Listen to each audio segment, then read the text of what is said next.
მოგესალმებით ძვირფასო ტელემაყურებლებო, ჩვენ ვართ სტუდიაში გზაგასაყართან, ვაგრძელებთ გადაცემათა ციკლს ბიბლიური გზაჯვარედინების. სტუდიაში სტუმრად ყავს მოწვეული თეოლოგი გიორგი გვასალია. მოგესალმები გიორგი. მოგესალმებით. მადლობა ამ კურსის წაწყოლისთვის. ჩვენ მაყურებელს შევახსენებთ, რომ წინა გადაცემაში დავასრულეთ სოლომონ მეფის ხანა.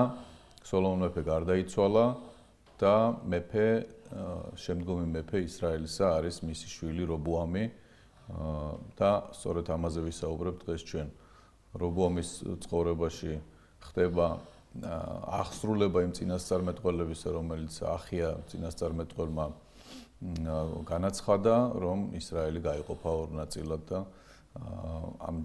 ამგვარად მნიშვნელოვანი არის რობოამის მეფობის ხანის განხილვა. გიორგი, გავაგრძელოთ თხრობა იქიდან, რომ სოლომონ მეფე გარდაიცვალა და შემდგომი მეფე იწყებს ისრაელში მეფობას და ჩვენ ვხედავთ, რომ ისრაელში არის ხოლმე აღმავალი ესეთი პერიოდი ერის განვითარების, ქვეყნის გაძლიერების და არის ესეთი რღვევა ამ ერთობისა. სოლომონის გარდაცვალება და მისი მემკვიდრის ტახტზე ასვლა მეფე რობოამისა ძალიან საინტერესო ნიშნით არის წმინდა წერილში გაცხადებული, იმდენად რამდენადაც სოლომონის ყურს წვდა უკვე ამბავი მასთან დაკავშირებით, რომ მის შემდგომ მეფობაში რაღაცა ძალიან დიდი პრობლემა იქნება და ეს პრობლემა არ არის ინსპირირებული რაღაცა მიწიერი მოთხოვნებიდან მხოლოდ, ეს თავად ღვთისგან გადაწყვეტილება. ამიტომ ჩვენ არ ვიცით, ჩვენ ვიცით რა ანდერც უწოდებს დავითი სოლომონს, მაგრამ არ ვიცით რა ანდერც უწოდებს სოლომონი რობოამს. ჩვენ არ ვიცით საერთოდ ამ თემასთან დაკავშირებით საუბარი ქონდა თუ არა, მაგრამ სოლომონი სიცოცხლის ბოლოში შეინანებს თავის ქმედებას. სოლომონი შეინანებს თავის აი ამ გადაცდომას, მაგრამ მთელი პრობლემა ის არის, რომ სოლომონის სინანული დარჩება სოლომონთან, მაგრამ არ გაყვება მის ძეს რობოამს. რობოამი მამამისის კვალზე დაიწყებს ზიარულს. ხა სოლომონის კვალზე რო იალო, სოლომონი ვით უნდა იყო. რაღაცა უნდა გქონდეს მაინც ანარეკლი, რაღაცა უნდა იყოს შენში სოლომონის საული, საოცარი რაღაცა დიადი. აი წმინდა წერილი ერთ ტერმინს ასახელებს, სადაც 51 წლის კაცს, რობოამი 51 წლის კაცია, როდესაც აი იმ ეპიზოდებს განეხილავ ჩვენ რასაც შევეხებით მერე და აი ეპიზოდში მოიხმობს ტერმინ მოყმებს, ყმებს, თანამოყმებს, ანუ თანაშეზრდილებს, იხსენიებს სპეციფიკური ტერმინით, რომელიც უფრო არ შეესაბამება 40-51 წლის კაცის, უფრო ყმაწვილებს და რაღაცა ესეთი ასაკის ადამიანებს შეესაბამება, რითაც წმინდა წერილს უნდა რაღაცნაირად ხაზი გაუსვას ამ კაცის გონებრივ უმწიფარობას. რა არის პრობლემა რობოამის მეფობაში? რობოამი ჩაიბარებს საოცარ ქვეყანას, საოცარ დიდარ, საოცარ ძლიერ, საოცარ შესაძლებლობების მქონე ქვეყანას. და ერთია მამანდრია ასეთი ქვეყანა ააშენო და მეორე ასეთი ქვეყანა შეინარჩუნო. სხვადასხვა სჭირდება ამას რაღაცა მიდგომა, ეს არ არის ერთი მთლიანი საკითხი. აი ჩვენ თავის დროზე ვსაუბრობდით, რომ ერთია ხალხი ახლულ მიწამდე მიიყვანო და მეორეა ახლულ მიწაზე შეიყვანო და დაასახლო იქ. ამას სხვა ღვაწლი სჭირდება, სხვა ის სჭირდება. და ამიტომაც როდესაც რობოამზე გვაქვს საუბარი, რობოამს უნდა კონდეს უწინარესყოვლისა მიზნად დასახული ის, რომ რაც სოლომონმა დატოვა, იმას თუ არ განავითარებს და იმას თუ არ წინასწარებს, არ დაამსხვრიოს და არ იავარყოს ყველაფერი. ყოველ შემთხვევაში მას უნდა კონდეს მოთხოვნა, რომ ღმერთს სთხოვოს სული გონიერი. კი ბატონო, აი ეს როგორც სოლომონმა გააკეთა სული გონიერი, მას აძლევს საშუალებას, რომ მართოს მთელი ეს გაითავისოს ისტორია ამ ერის და ესმოდეს შინაარსი ამ ერის დანიშნულებისა. რობოამის შემთხვევაში ამ სიბრძნეს ვერ ხედავთ. კი, თავისთავად ცხადია, იმიტომ რომ როდესაც ჩვენ რობოამზე ვსაუბრობთ, ჩვენ ვხედავთ მონარქიული სისტემის მანკიერ მხარეს. ხა მანკიერი მხარე ნებისმიერ სამართლო სისტემას აქვს, არა მარტო მონარქიას, არამედ ეს მანკიერი. ამ ქვეყანაში იდეალური მართლობა ვერ იქნება, ვინაიდან ამ ქვეყანაზე გვაქვს საუბარი, ხო? ჩვენ ერთადერთი იდეალს ხედავთ სასოფლისეულ პერსპექტივაში, სადაც მეუფე არის ყოვლადწმინდა სამება და სადაც მეუფება შეუძლელია. მაგრამ ამ ქვეყნეულ წარმავალ პერიოდში ესეთი, რა ქვია, აბსოლუტურად იდეალური მართლობა არ არსებობს. ყველა მართლობას აქვს მანკიერი მხარე, მათ შორის მონარქიასაც. და მონარქიის ერთ-ერთი მანკიერი მხარე არის ის, რომ მემკვიდრე შეიძლება სულაც არ იყოს გაგრძელება იმ დიადი ცხოვრებისა, რომელსაც მისი წინაპარი, თუნდაც მისი უშუალო წინამორბედი წარმოადგენდა. შეიძლება აბსოლუტურად საშინელება მივიღოთ, მაგრამ მონარქია მას უშვებს.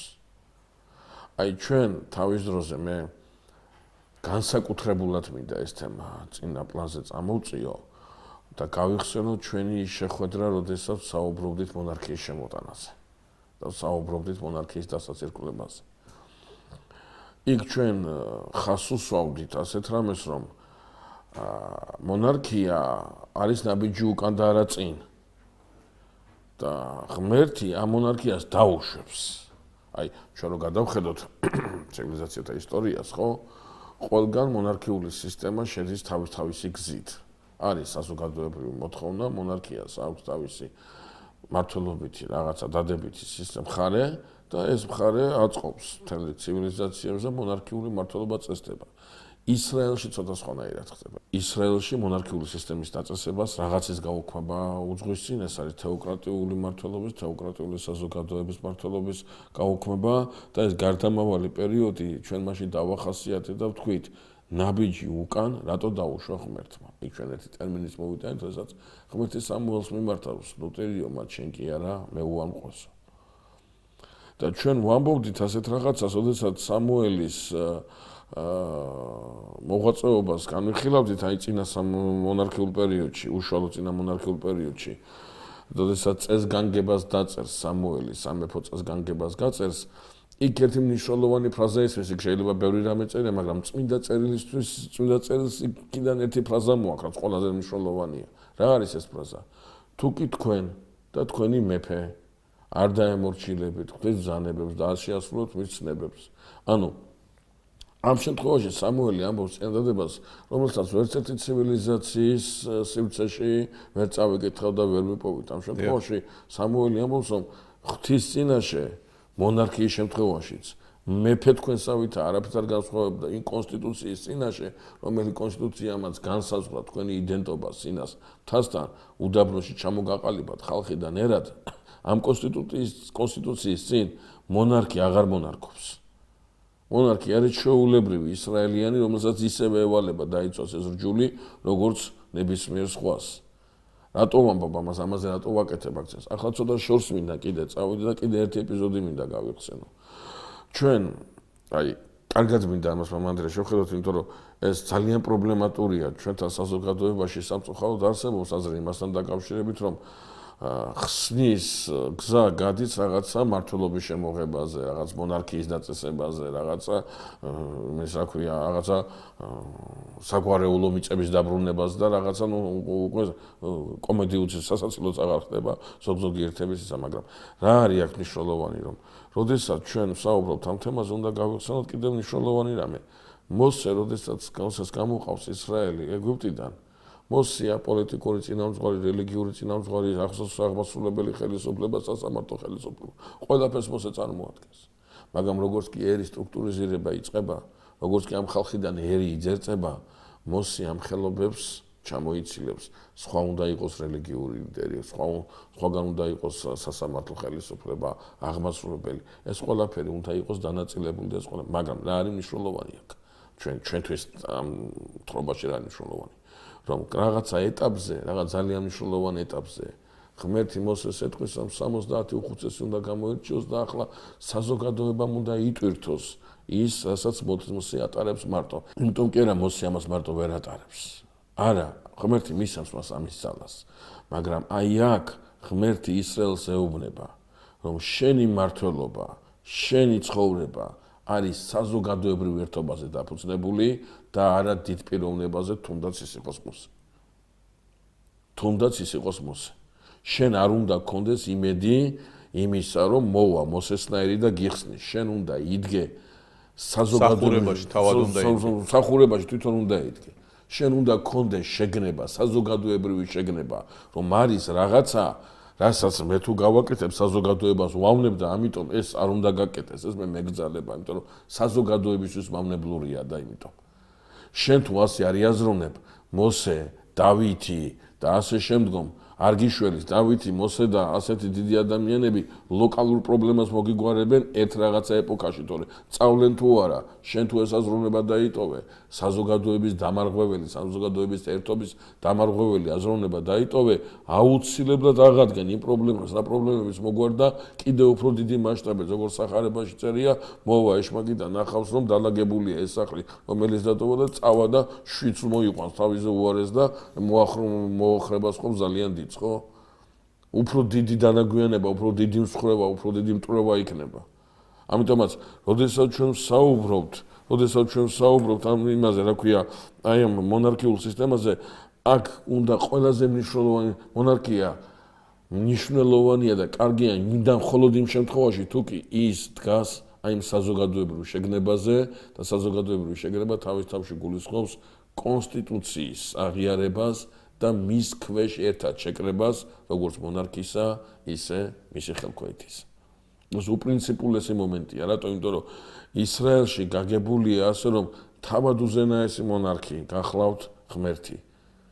ღმერთია, უფალი უნდა მეფობდეს, ღმერთი მეფობს ისრაელში. ეს მეფე, რომელსაც მონარქიული ინსტიტუტი უყრია ხელში, რაღაცნაირი მთავარი მენეჯერია, რაღაცა მთავარი ორგანიზატორია პროცესებისა, რაღაცას ვალდებულებებს იღებს თავზე, თორემ მეფობს ის ღირებულებათა სისტემა. მეფობს ის ზნეობრივი ნიშნული, რომელიც მოცემულია ღვთისაგან, რომელმაც განსაზღვრა ამ ხალხის იდენტობა, ხო? ამიტომაც, როდესაც ჩვენ აი ამაზე ვსაუბრობთ, გაგვახსენდება კიდევ ერთი ტერმინი, რომელიც მსაჯულთა წიგნში ხვდება. მაშინ მეფე არ ყავდა ისრაელს და ვისაც რა უნდა იმას აკეთებდა და ამ ტერმინს მსაჯულთა წიგნში ავტორი ძალიან უხეშ კონტექსტში მოიხმობს, როდესაც ორ უმძიმეს ამბავს გვყვება მსაჯულთა წიგნის ბოლოს, ორ ძალიან მძიმე და ძალიან ისეთ რა ქვია, მართლა საოცარ საშინელ ამბებს გვყვება, სოდომელთა და გომორელთა უფრო მძიმე ამბავს გვყვება ისრაელის შემთხვევაში და გვეტყვის, რომ მეფე არ ყავდაო მაშინ ისრაელს. ეს არ ნიშნავს იმას, მონარქია არ ქონდა მაშინ ისრაელს, არა, ეს იმას ნიშნავს, რომ ღმერთი არ მეფობდა მაშინ ისრაელში და ვისაც რა უნდა და იმას აკეთებდა. ამიტომაც, როდესაც ჩვენ საუბარი გვაქვს რობოამის მეფობაზე, რობოამის მეფობა ეს არის კლასიკური მაგალითი იმისა, რა მანკიერი მხარე შეიძლება კონდეს მონარქიულ სისტემას და ეს მანკიერი მხარე მთელი თავისი სიმძიმით და მთელი თავისი მავნებლობით როგორ შეიძლება გამოვლინდეს და პირიქით, როგორ შეიძლება ის აილაგმოს და როგორ შეიძლება ის უგულებელყოფილი იქნას საზოგადოების ცხოვრებაში. ამ შემთხვევაში ჩვენ ვხედავთ, რომ ამ სისტემაში პიროვნებას ენიჭება უკვე ძალიან დიდი მნიშვნელობა, როგორ არჩევანს გააკეთებს აი ამ თავის გზაჯვარედინზე. ღვთისმსახურებაში იქნება ის, რჯულის გამტარი იქნება, თუ არ ეყოფა, თქვათ, კალიბრი იმისათვის, რომ რაღაც საზოგადო მსახურებას შეწიროს თავი. აბსოლუტურად გეთანხმებით, მამანდრია და ჩვენ სანამ რობოამის აი შემდეგ თხრობა შევეხებოთ, სადაც მინდა წერილშია წარმოდგენილი. ჩვენ კიდევ ერთი დეტალი უნდა გავიხსენოთ, სოლომონის ცხოვრებიდან ჩვენ მოგვიწევს კიდევ დეტალების გახსენება, მაგრამ რობოამის კონტექსტში კიდევ ერთი დეტალი უნდა გავიხსენოთ.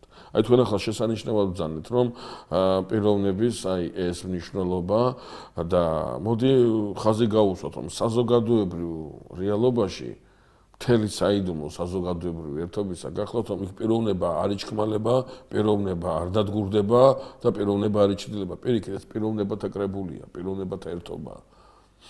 და ამაშია საქმე. ამ შემთხვევაში პიროვნებას ასაც თქვენ ბრძანებთ.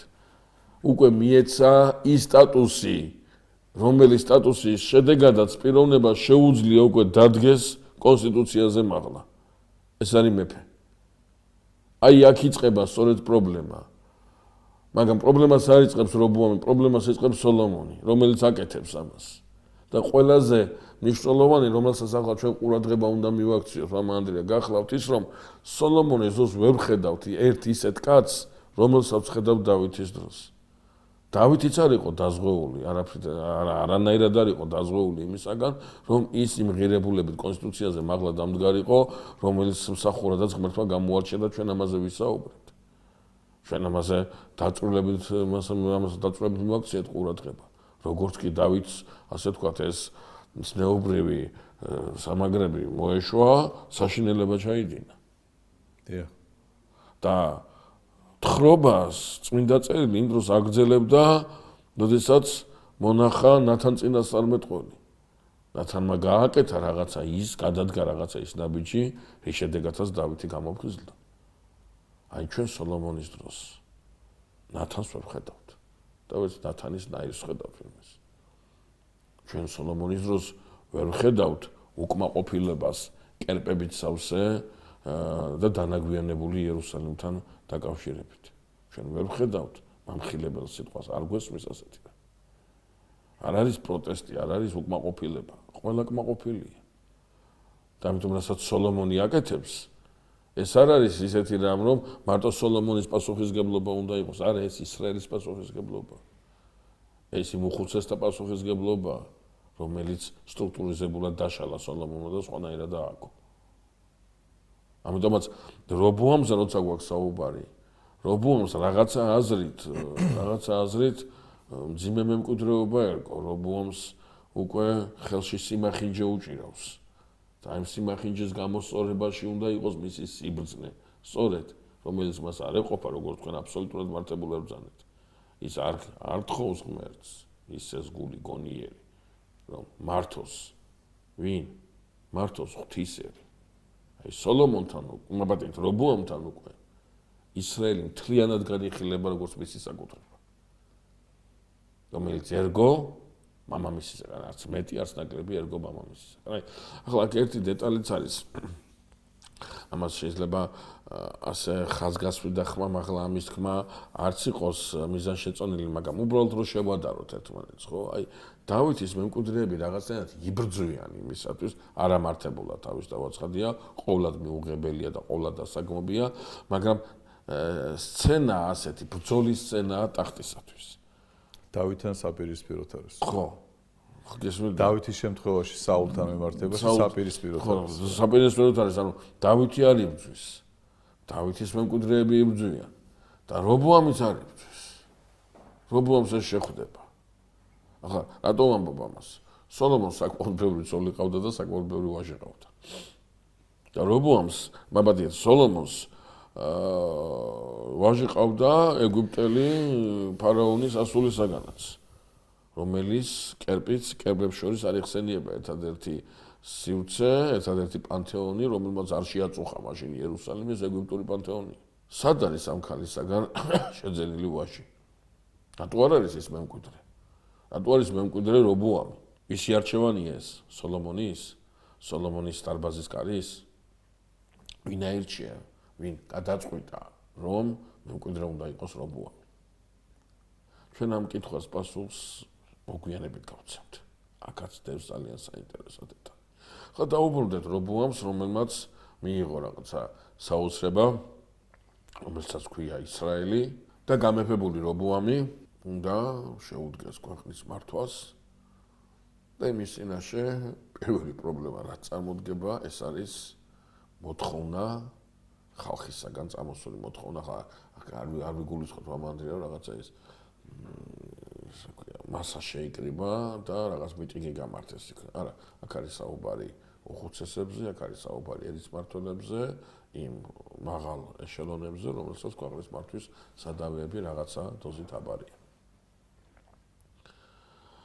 მოთხოვნა, რომელსაც ისინი წარადგენენ რობოამის წინაშე, სოლომონის მეფობის კიდევ ერთ მანკიერ მხარეს ასაჩინოებს, გააცხადებს, ეს არის ის, რომ იმ ქვეყნის შენებას, იმ პოლიტიკის ხარდაჭერას, რეალიზებას, რასაც სოლომონი აწარმოებდა, ამას სჭირდებოდა ძალიან დიდი ხარჯები, ამას სჭირდებოდა ძალიან დიდი ფინანსები და ფინანსებთან ერთად სჭირდებოდა საკმაოდ ისეთი დაძაბული ცხოვრების რეჟიმის შენარჩუნება. აი რობოამთან არის მოთხოვნა რომ ის წნეხი რა წნეხის ქვეშა სოლომონს ყავდა ისრაელი. ახლა რობოამ ამისაგან გაანთავისუფლოს. წმინდა წერილიდან ასე პირდაპირ არ ჩანდა სოლომონის მეფობის ეპიზოდს როცა ვეცნობოდით, რამდენად მძიმე იყო ეს ყველაფერი, უფრო ქვეყანაში მოსულ მდგმურებზე იყო აქცენტი გაკეთებული და აი ამ სივრცეზე იყო გადატანილი აქცენტი, სადაც უფრო იჩაგრებოდა არა ისრაელიანი, არამედ ის მოსული მსხემი, არა ისრაელიანი და ასე შემდგომ.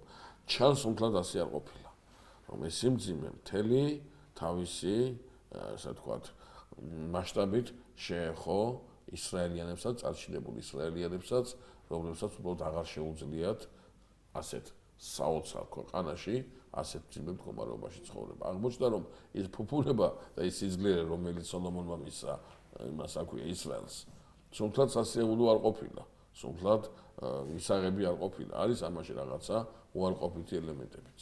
და რობოამის წინაშე წარადგენენ მოთხოვნას, რომელიც თავის თავში გულისხმობს ამ ყველაფრის შემსუბუქებას და რაღაცა ახალი ეკონომიკური პოლიტიკის შემოტანას, რომელიც ხალხს უფრო შემსუბუქებს ყოფას. ახლა რა ის შემსუბუქებაზე შეიძლება იყოს საუბარი? ჩვენ ერთ-ერთი შეხვედრისას ვთქვით უკვე, რომ სოლომონის დროს ისრაელში ჩნდება სოციალურ ფენათა შორის დაყოფის ძალიან დიდი ნაპრალები. ჩნდება კლასი, რომელიც არის ძალიან მდიდარი და არის ძალიან ღარიბი. დავითის დროს ეს უფრო ასე არ იყო. მაგრამ ეს სოლომონის დროს ძალიან მდიდრებისა და ძალიან ღარიბების ფენა საკმაოდ საგრძნობია. და შესაძლებელია უკვე შიგნით საზოგადოებრივ სხეულს გულისხმობ. აი ეს დაძაბულობა კარგად იგრძნობა. დაძაბულობა, რომელიც ამ კათიშულობიდან მოდის, რომელიც ყველაზე ასე გადაიზრდება კათიშულმარიცის. ამიტომაც აი მეფეს ახალ მეფეს აფრთხილებენ კიდევაც, მოუწოდებენ კიდევაც, თერ სულაც უხატავენ კიდევაც იმასთან დაკავშირებით, რომ აი ეს სიტუაცია გამოსასწორებელია და მან უნდა შეცვალოს საგადასახადო სისტემა და პოლიტიკა ისრაელში. ჩვენ გზაჯვარედი დინებს ვსაუბრობთ. დიახ. მნიშვნელოვანი ეს არის. მეფე რობოამს აქვს ორი შეკრება.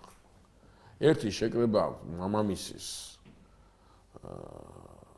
ხლოვანების უხუცესებთან, გამოცდილ საზოგადოებასთან და მეორე აქვს თანამოყრეებთან, თავის თანაშეზრდილ, თანამოასაკრეებთან.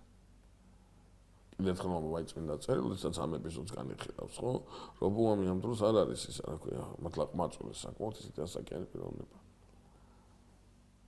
და სოლომონის პერიოდის უხუცესები რობოამს ეუბნებიან, რობოამი ამ მოთხოვნას უწავდგან, ჩვენ მე ამ მოთხოვნის შესახებ ვისაუბრებთ ცალკე გადაცემაში, ამას ცალკე ყურადღებას მივაქცევთ. ეუბნებიან, რომ შენ თუ დღეს ამ ხალხს მოусმენ, მაშინ ხვალ შენ მათ შეიცე. ხვალ ისინი შენი იქნებიან. ანუ შეიძლება მათი მოთხოვნა სხვადასხვა კუთხით იყოს განსახილველი, რაღაცა კუთხით მართლები იყვნენ, რაღაცა კუთხით მართლები არ იყვნენ, მაგრამ ხვალინდელ სამეფოს, ხვალინდელ ისრაელს ჭირდება ამ ხალხის დღეს მოსმენა. ეს სოლომონის გამოცდილი საზოგადოება ეს ამ საზოგადოებამ იცის გაიარა სოლომონის დროს ის ეტაპები, თვითონ გადაიტანა, შეეხო ამ რეფორმებს და იცის ის ტკივილი, რა ტკივილით შეიძლება გამოწვეული ყოფილიყო რეფორმების შედეგად. ეს არის სწორედ ის გზა, რომელიც ერის მამობაზე დააყენებს, თქვა და გაამეორებინებს იგივე ნაბიჯებს, რაც დავითმა სოლომონმა თავის დროზე ერის გამთლიანებისთვის გააკეთა. ამაშია ადრია საქმე, სწორედ აი ზუსტად მიმიხვდით ახლა თქვენ ზუსტად თქვით ისე თქვას მინდოდა რომ აქ საუბარი იმაზე კი არ არის რობოამი ვის ეკითხება და ვის არის. აქ საუბარი ამ მართლობის მოდელზე. აი ეს მოდელი როდის შეიძლება იყოს გამართლებული. ამაზე ამახვილებს მინდა წერილი ყურადღებას. რობოამი ახლა ამად დაუჯერებს, არ დაუჯერებს მის მეფობას, ერთ-ერთი შეეხება და მეორე შეეხებას გამორიცხულია. მაგრამ აღმოჩნდება რომ შეეხება სულ სხვა. აბსოლუტურად სხვა. ამიტომ რობოამის ახლა ეს გადაწყვეტილება უნდა იყოს არა სამეფო გადაწყვეტილება ამ სიტყვის პირდაპირ მნიშვნელობით. არამედ საზოგადოებრივი გადაწყვეტილება უნდა იყოს, რომელსაც მეფე გააცხადებს და მოემსახურება მის აღსრულებას. აი აქ ჩვენ ვდგავართ სწორედ იმ გზაჯვარედინზე, გზაჯვარედინის გაიარა საულმაც, გაიარა დავითმაც, გაიარა სოლომონმაც, და უნდა გაიაროს ახლა რობოამაც. საულმა როგორ გაიარა ჩვენ ამაზე ვისაუბრეთ. აბსოლუტური ფიასკოთი დაასრულა. დავით აი ბეწვის ხიდზე გადადის, მაგრამ გადადის და ჩვენ ამაზეც ვისაუბრეთ. სოლომონი საკმაოდ ისე ლაღად მიაბიჯებს, მაგრამ საულს დაცემას განიცდის. და ეხლა ჩვენ რობოამთან ვხედავთ აი კიდევ აი ამ ალტერნატივას, რა მოხდება.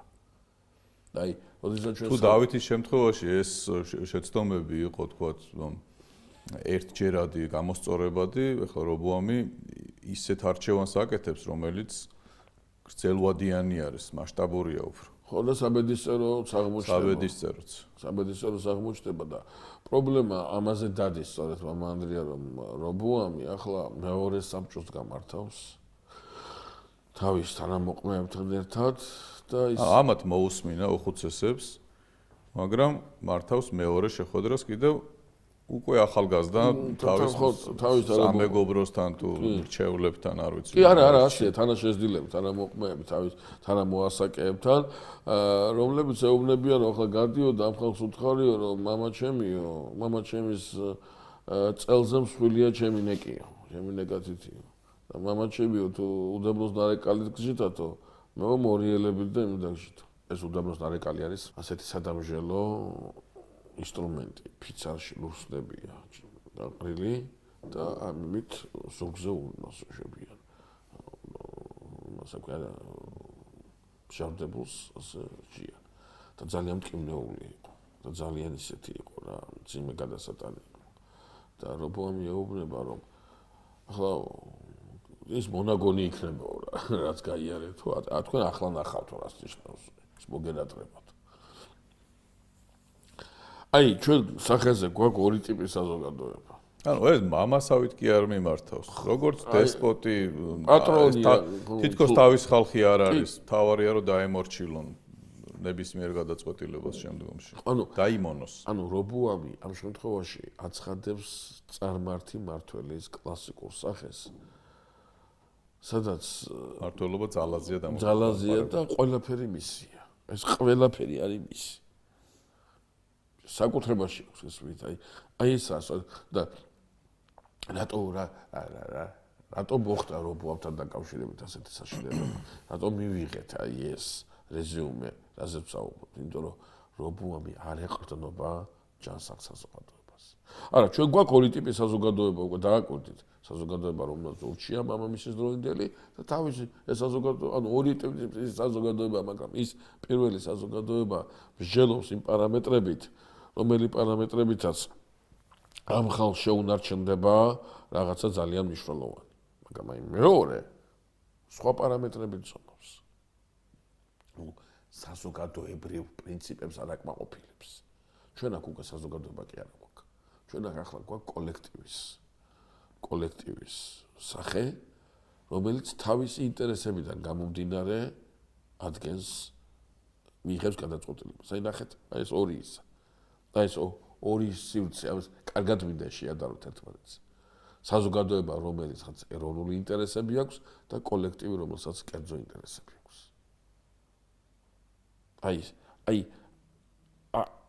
ეს ის გზაჯვარი, ეს ხდება ჩვენ საულთანაც, დავითთანაც, სოლომონთანაც, მაგრამ რობოამთან იმდენად კარგად არის გამოხატული, რომ პრაქტიკულად რეზიუმი, ამის მერე რობოამი ახლა წყალგამყოფივით არის რა. აი რობოამი გვაჩვენებს რა იყო აქამდე და რა იქნება ამის მერე. აი მთლიანად გვაჩვენებს ამას. აი კარგი სურათია ეს სურათი. და როდესაც ჩვენ ვსაუბრობთ და ბიბლიურ თხრობას ვაქცევთ ყურადღებას, აღმოჩნდება რომ რობოამისათვის მისაღები გახდება სწორედ აი ამ იმის რა ქვია თანამოყმეების ამ მეორე საბჭოს აი ამ მერკანტილური სულისკვეთებით აღძრული პიროვნებების რჩევა და გავადა ხალხს ეთქვის რომ მათი მოთხოვნა შესმენილი არ არის რომ ძალიან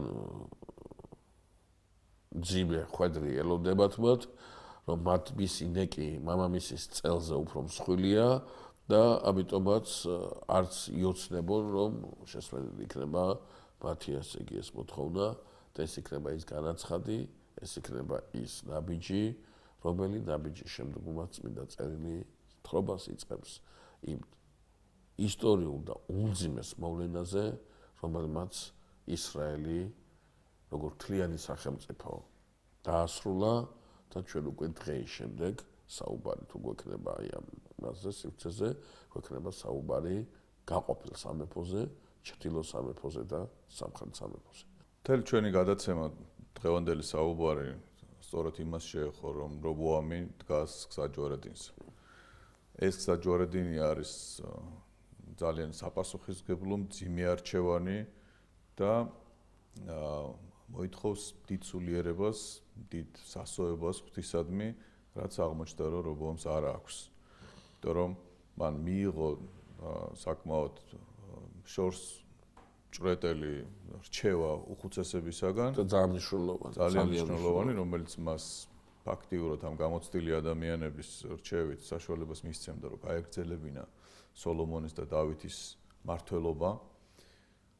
თუმცა არ იყო გონიერება და დაუჯერა უფრო ახალგაზრდებს, ფიცხებს, სულსწრაფებს, რომლებმაც გადაწყვეტილება მიიღეს, რომ რაღაცა ძალისმიერი ენით დალაპარაკებოდნენ ერს, რომელიც მოწოდებული არის ღვთისმსახურებისათვის, ერს, რომელსაც ამზადებდნენ იმისათვის, რომ თლიანობაში იყოს ღვთისმსახური, მიმართავენ როგორც დესპოტი მმართველები და აი აქ ირღვევა ერთგვარი ჯაჭვი დავით მეფის, სოლომონ მეფის მმართველობის და უფრო წინ კიდევ ერის წინამძღოლებისა. მამამდე თქვენ მართალს ვზანებთ, აი სწორედ ეს არის ჩვენთვის ძალიან მნიშვნელოვანი, რომ აქ წყვეტა ხდება არა სისტემისა, მმართველობითი სისტემისა, მონარქიული სისტემის, არამედ წყვეტა ხდება ღირებულებითი ჯაჭვისა. ამაში აქ ეს არის აქ ძალიან მნიშვნელოვანი. ძალიან ზედაპირულად უდგება ქვეყნის მართვას. ისევ იქ მივდივართ ჩვენ მსახურება რეალური და იმიტაცია მსახურებისა. ღვთისმსახურებაში შეგვიძლია ეს განვიხილოთ და სახელმწიფოს მმართველობაში. რა მიზანი აქვს აი ამ რობოამის გადაწყვეტილებას, რომ დაიმონოს ერი, რომელიც ისედაც მისია? რა საშავებს ერი, რა საჭიროება არის ამისი, რომ ესეთი ხერხით გადაწყვიტოს მისი მართვა. არანაირი ამისი საჭიროება ახლა არ ჩანს. ცხადია, იმიტომ რომ რობოამი არის პიროვნება, რომელიც პირდაპირ აი სოლომონთან შეიძლება პირდაპირ ეს ასე ვერ ვთქვათ, არ ვთქვათ, მისი მეფობის რაღაცა ეტაპზე შეიძლება ეს ასეთი დღე დავითი შეგვიძლია ჩვენს ვთქვა. დაცემის მომენტში მაგრამ რობოამის თლიანი მეფობა არის წარმართული იმ ნიშნით, რომ მე მეფობ ისრაელში. არსად აღარ არის ღმერთი. ხო, არა ღმერთი მეფობს. ხო, ღმერთი არსად აღარ მეფობს. თლიანად რობოამი იწყებს მეფობას და რატომ? მე მინდა ისევ და ისევ ამაზე დავიძებ, ვინაიდან რობოამს საყრდენად აქვს ის კოლექტივი, რომელიც აღარ ფიქრობს იმ ღირებულებებით, რომელი ღირებულებებითაც ფიქრობდა საზოგადოება, რომელიც შეიძლება დავითის ან სოლომონის დროს იყო. ანუ მე მინდა აი კარგად დავინახოთ მამანდრია ის რომ პრობლემა რობოამში არ არის მარტო რობოამის გარდა არის ისეთი პრობლემა, უბრალოდ რობოამი ამ პრობლემების ერთგვარ შემოკრებას ახდენს თავისი ყოვლად უნიათო და ყოვლად ასე ვთქვათ გაუმართლებელი მმართველობით, თორე რობოამი ჩვენ ხშირად აგვაქვს ხოლმე საუბარი ჩვენ სინამდვილეში ჩვენ რეალობაშიც ხო, ჩვენ მატიანის რეალობაშიც ხო, ამ მეფეზე, იმ მეფეზე, ამ მეფის ეპოქაზე და დავდივართ მეფემდე. არა, მარტო მეფე აქ არაფერ შორში არ არის.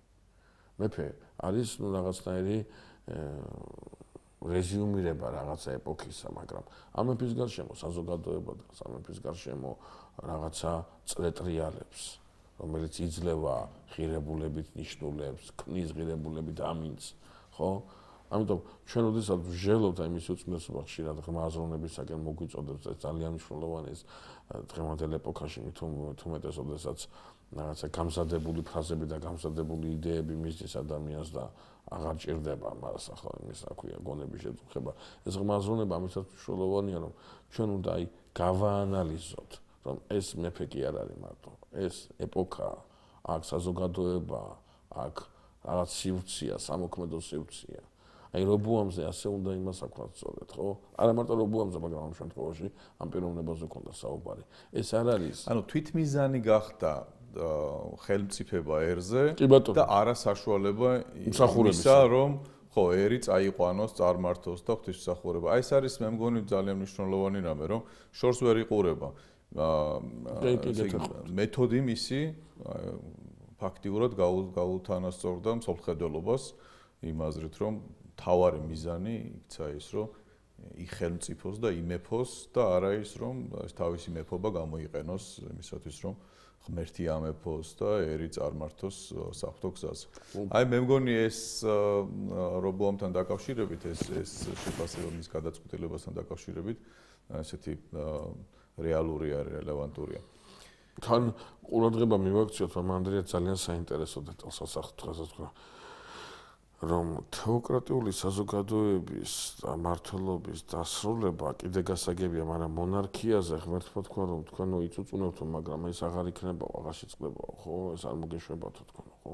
ანუ აქ თეოკრატიული საზოგადოების კრიზისში შევიდა, ამის გამოსწორების და გამოსავლის გზა გასაგებია, სხვა რამე იყო და ეს სხვა რამე მივიღეთ, მაგრამ აქ მონარქიაში გამოსწორების გზა რა არის?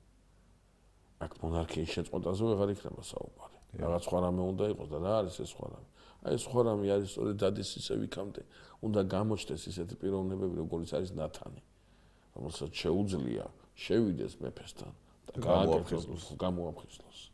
აი მე როგორ ამ დროს აი ხშირად მახსენდება ხოლმე და ალბათ ყველასაც გვახსენდება ხო წმინდა გრიგოლ ხანძთელი რომელიც შედის მეფესთან და იმას აკეთებსაც უნდა გააკეთოს და მაშინ სხვა მეძავი არ არსებობდა და წმინდა გრიგოლს რა უნდა ეკნა ახლა კარდაკარი არა და უნდა ეკითხა ვინმე ხარ მუშაობს აქ არა ისინი თავარ შესასვლელში შევიდა სადაც ეს არ უნდა ხდებოდეს რატო იქ რაღაცა სხვა საზომია სხვა პასუხისგებლობა, სხვა ტვირთია, სხვა მასშტაბებია იმის საქმეა მოვალეობებისა. და შესაბამისად იქ მიდის, სწორედ იმ თავში მიდის, რომელმაც ხწნილების, უმსგავსების და დაცემის მაგალითი კი არ უნდა მისცეს პირიქით.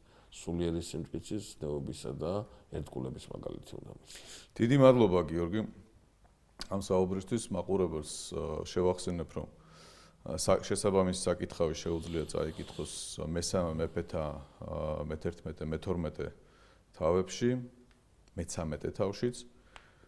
ამით დაგემშვიდობებით, ჩვენ გავაგრძელებთ შემდეგ გადაცემაში საუბარს ისრაელის გაყოფასთან დაკავშირებით, რობოამის მეფობის გაგრძელება იქნება შემდეგი საუბრის თემა.